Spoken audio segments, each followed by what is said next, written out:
Sabado, atin pong talakayin ang tungkol sa pagbabasbas ng gamit.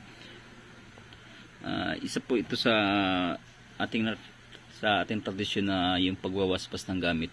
At isa nga po ang panibagong magpapabasbas at itatago natin sa pangalan dahil pasintabi na rin bilang isang respeto sa mga nagtatangan nito at may malakas ng espiritual. So, dyan sa part na yan, pinapakita niya yung gamit niya na ipapabasbas. Yung humahawak po ng mga medalyon na yan, yan po ang pinakang tagabasbas, ang aming blessor na nakakataas sa amin. So, bali yung gamit niya ay gamit nung magpapabasbas ay mga tulog. So, kinakailangan na na gisingin at papakita natin yung pamamaraan ng paggising at pangdagdag ng karga sa gamit ng nagtatangan. So bali diyan ipinapakita niya rin yung kanyang may mga talanro siya na sariling gawa niya na base sa kanya ay nakakapanag-indifferent siya ng mga orasyon. So bali yan hindi natin ganong ipapakita yung mga letra, yung mga orasyon dahil yan ay lihim na karunungan. So yung isa pinakita niya, yung isa sa gamit na pinakita niya rin yung cross.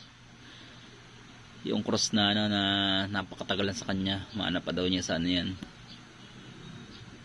Hindi ko alam kung sa luluhin yan o sa ama niya. Ayan. Napakaganda, may apat na tatsulok. Napakatagal na yung antigo na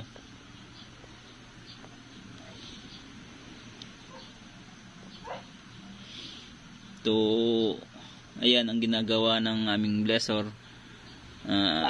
Inilagay niya yung mga gamit, mga medalyon, tinantig nilagay niya sa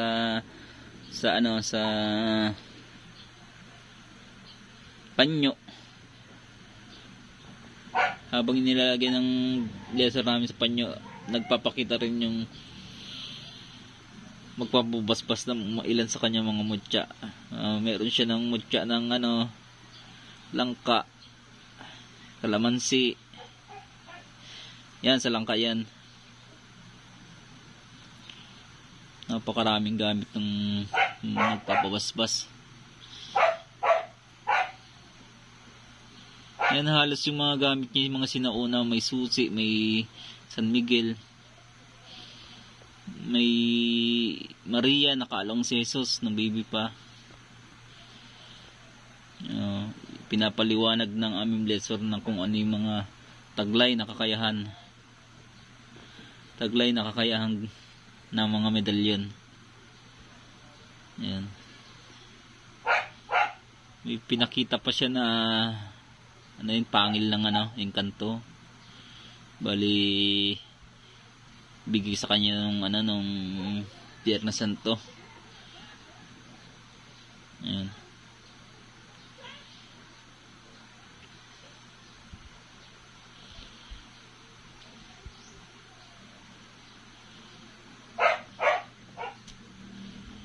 Yun, aking hinawakan, napaka bigat sa pakiramdam, lakas ng karga. Kasi buhay ang gamit na yan pag galing sa mga engkanto.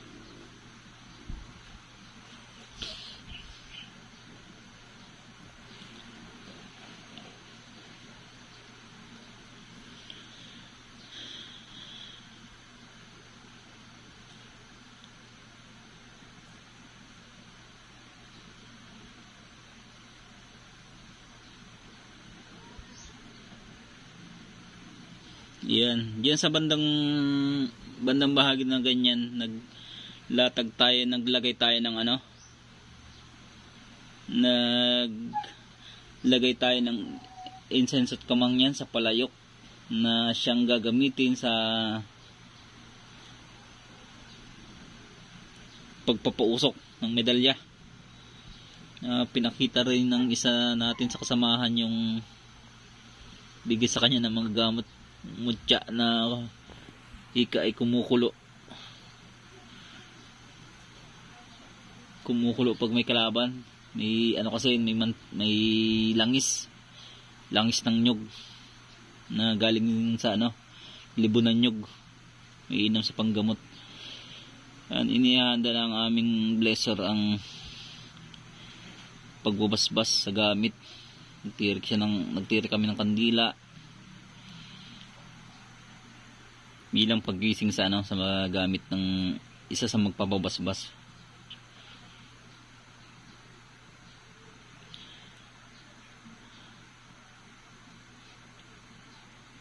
Yan. Bali, ang gamit pag buhay, pag malakas ang karga, kahit ilagay mo sa sa katawan o sa bulsa, kusang gagana. Isa na rin niya nagpakita pa ng gamit ang isang nagpabasbas, mutya ng suso. O sinasabing mutya ng suso ay ginagamit sa bala, dubleng tilos. Karamihan gumagamit yun ay pulis o sundalo, kasi sundalo talagang sa bakbakan yan pa-enkwentro sa bakbakan.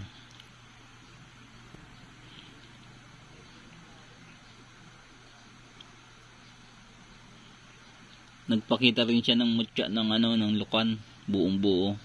Matigas siya, bato, naging bato na. Napakaraming gamit ng bisita namin na magpapabasbas. So yun.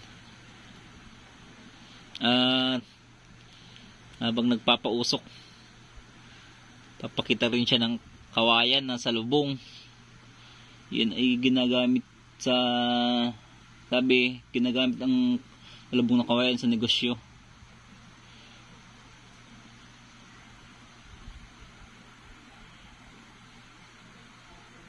Yan.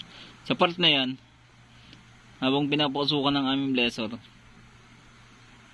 gamit, yan, pagsisimula ng pag-ritual yan, may ritual na yan, may karga, dagdag karga sa gamit upang lalong lumakas. So, isa ako dyan sa sa nakasaksi. Pasintabi po sa mga manood, ang vlog pong ito ay wag nyo pong gagayanin, at para lang po sa yan, at para lang po sa mga malakas ang espiritual sa kaya na gumagawa ng ganyang bagay, ang pagbubasbas. Yan. Napakasiran pag wala kang gamit ng ganyan. Isa naman yan yung sa lason, sa daga. So bakit nga ba natin ginagamit ang lason sa daga o ano pa man lason? Para mapatunayan natin na ang gamit ay legit, na once na tayo ay napapunta sa inuman o gusto tayong lasunin, hindi tayo hindi tayo mamamatay sa lason kasi sinadya.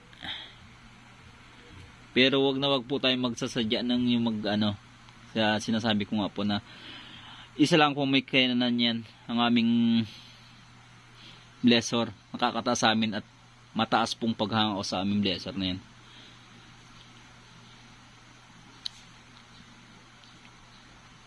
O yan, sa part na yan ay pinapaliwanag niya na ganun nga, na bagaman gamit saan yan,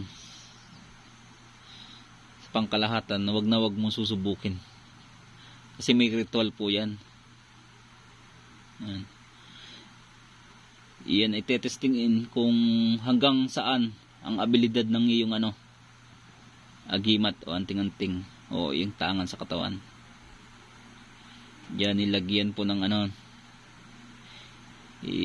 nilagay yung lason sa tubig. So isa ako dyan sa nakailang beses nang sumubok. So pasintabi po na huwag po niyong gagayanin.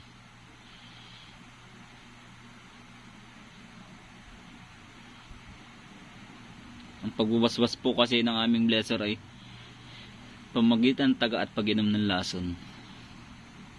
So isang pagsaludo po